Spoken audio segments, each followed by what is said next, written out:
hosting tonight? Yes, I am. Well, I think Not as many options to award actually these days, which is sad to say. There's some I think programming on television in terms of drama is really interesting these days. Some really great writing on television. There's just too much to watch now. well, just so little. What I love what I've been able to do is to have, she had that moral compass that we got to see last season. And I get to I get to play that person that keeps ringing the bell. And and you'd see on Twitter when some big news event happens, there's a flood of tweets that go out about, can't wait to see how they say this on the newsroom. I can't wait to see this on the newsroom. And that's exciting that people. And that's what we did last season. We had these news stories that I think a lot of times people forgot about that one. Oh, that's right, that happened this year, and that happened. Attractions going on. For Sloan in particular, what I love. There's so many things that happen, with Sandy, Hurricane Sandy, with the Newtown, with the Boston bombings, and the biggest thing that Sorkin wants to make sure of is that that he never exploits people's tragedies. My preference is keeping Sloan in the newsroom, and there is that because those Ohio girls. I got to tell you, the amount of courage and bravery and strength to endure. That is a testament to just how strong you can be. It seems like people thought that we would see something more than that as well. Those young girls who were kidnapped and got out, that affects all of us. This is the youth of America, and women can be preyed upon so easily. We have to stop people, and we have to protect each other. Wonderful.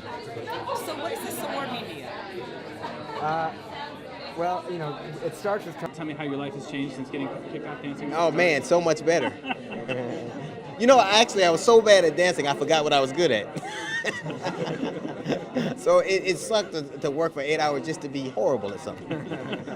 But obviously, and black people were so ashamed of me, so I hope this redeems me in some way.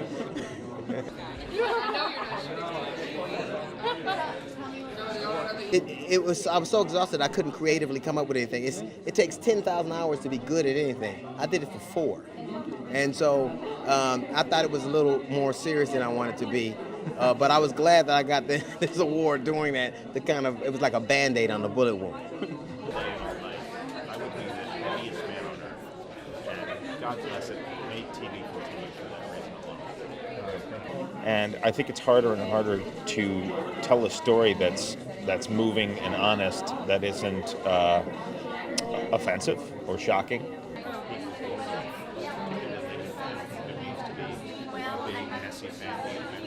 It's not easy, It's not easy to make it good television without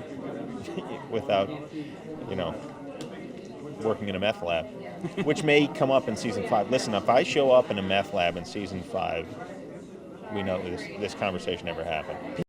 You know what I mean? Whereas before it was sort of very specific, and now it's there's something for everybody. And hopefully, I think that the issues that we're celebrating tonight, the issues that the writers, like our writer Jason, our creator, takes a lot of balls to do. Kids with learning disabilities in the movie. I played a guy who took a high school student. It is my birthday. What do you do dirty on your birthday? Oh, let's see. I'll probably go home and make love to a rolled up tube sock. That sounds pretty dirty on your birthday, yeah. Really excited. I liked you. I'll go way back. Can you tell me a little bit about the project? Yes, it's called Right. We tend to stay pretty much even keeled and happy throughout the whole thing. It's kind of like when you go through a hard situation, it builds the family, it builds the community, if you could say. And so we've had 4 years of ups and downs, so it makes us cling to each other. Anyway, so it's not just clinging to each other because it's something great. We cling to each other. If we get canceled, we'll call each other. This is what we do. Good. But I'm excited to. Did you give Jackson any parenting advice? Parenting advice.